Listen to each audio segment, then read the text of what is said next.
Mutual funds now have 31,000 crores invested in रीट्स और ये number पिछले एक साल में 56% बढ़ा है।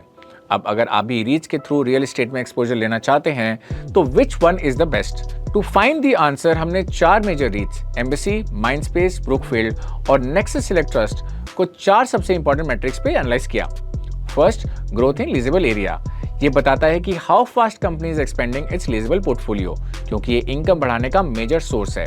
अब पिछले 5 सालों में Brookfield was on top with 18.8% growth, with Mindspace at second with 8%।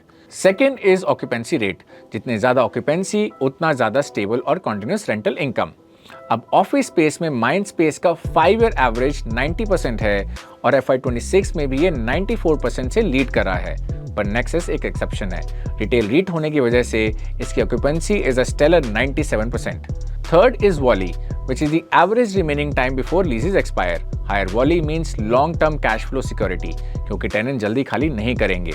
Office space में एम्बेसी टॉप पर है with a 5 year average of 7.5 years and 8.5 years in FY26, जबकि नेक्सस का वॉली 4.8 years है, which seem low, but in retail focus rates it is normal.